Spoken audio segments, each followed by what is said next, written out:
मुहूर्तम अपि जीवेत च नरः शुक्लेन कर्मणा कल्पम अपि कष्टेन लोकद्वय विरोधिना।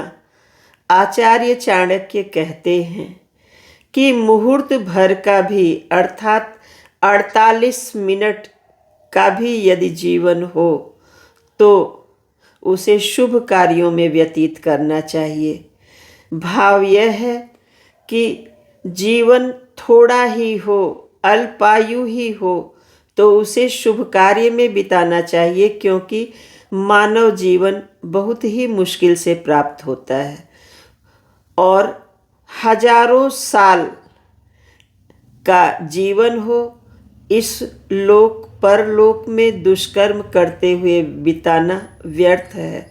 अर्थात एक मुहूर्त का छोटा सा जीवन भी अच्छे कार्यों में यदि बीतता है तो श्रेयस्कर है, और लंबा जीवन यदि दुष्कर्म में व्यतीत होता है तो वह व्यर्थ है। सुश्रांतो अपि वहेत भारम शीतोष्णम न पश्यति संतुष्टोश्च रतो नित्यम त्रिणित शिक्षेत गर्दभात। आचार्य चाणक्य कहते हैं कि गधे से भी उसके ये 3 गुण सीखे जा सकते हैं। वह थका होने पर भी भार ढोता रहता है, जाड़ा गर्मी की परवाह नहीं करता, संतुष्ट रहता है, कार्यरत रहता है। ये 3 शिक्षाएं गधे के जीवन से हमें प्राप्त होती हैं।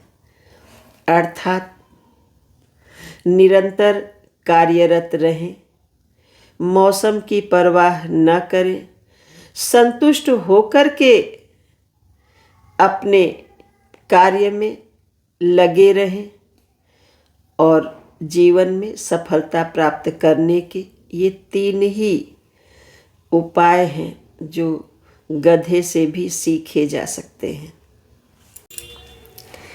वृद्ध काले मृता भार्या बंधु हस्तगतम धनम भोजनम च पराधीनम तिस्रः पुंसाम विडंबना।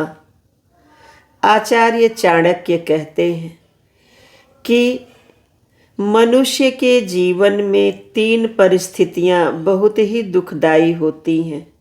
वृद्धावस्था में पत्नी का मृत होना, भाई के हाथ में धन का चले जाना और पराधीन भोजन के लिए दूसरे पर आश्रित होना। वृद्धावस्था में पत्नी के न रहने से मन की बातें व्यक्ति किसी से कह नहीं पाता। भाई यदि उसके धन को हड़प गया है तो ये दुख भी वो किसी से बता नहीं पाता है, तथा यदि उसका भोजन पकाने के लिए कोई अपना नहीं है तो ये भी बहुत बड़ा दुख है। बिना अग्नि के ही जलाती हैं शरीर को ये परिस्थितियां। जानिए आचार्य चाणक्य क्या कहते हैं, किन परिस्थितियों का जिक्र उन्होंने किया है।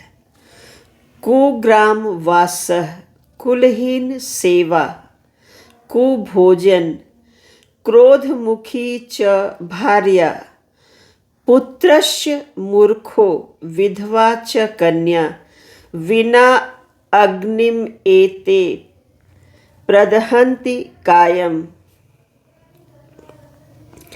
आचार्य चाणक्य कहते हैं कि दुष्टों के गांव में रहना बहुत ही हानिकारक होता है। कुलहीन की सेवा, कुलहीन व्यक्ति कर्कश वाणी में बोलने वाला, दूसरों को अपमानित करने वाला होता है। उसके यहाँ नौकरी करना अर्थात सदैव अपमानित स्वयं को महसूस कराना होता है। कुभोजन, ऐसा भोजन करना जो स्वास्थ्य के लिए हानिकारक हो। क्रोधमुखी भार्या, कर्कश वाणी में बात करने वाली स्त्री सदैव अपने पति को आहत करती रहती है, बिना अग्नि के ही जलाने का कार्य करती है। मूर्ख पुत्र पिता के लिए बहुत ही दुख का कारण होता है, तथा विधवा पुत्री, यदि दुर्भाग्य से पुत्री विधवा हो तो पिता के लिए बहुत बड़ा दुख होता है। ये सारी बातें बिना अग्नि के ही व्यक्ति को अंदर अंदर जलाती रहती हैं। नरक भोगने के क्या लक्षण हैं, आइए जानते हैं चाणक्य नीति से। अत्यंत कोपः, कटुका च वाणी, दरिद्रता च, स्वजनेषु वैरम, नीच प्रसंग, कुलहीन सेवा, चिन्हानि देहे नरक स्थिता नाम। अत्यधिक क्रोध, निरंतर कटुवाणी का प्रयोग, दरिद्रता, अपने ही लोगों से वैर रखना, निम्न कार्यों में संलग्न होना तथा निम्न कुल की सेवा में रहना, ये सब नरक भोगने के ही चिन्ह हैं।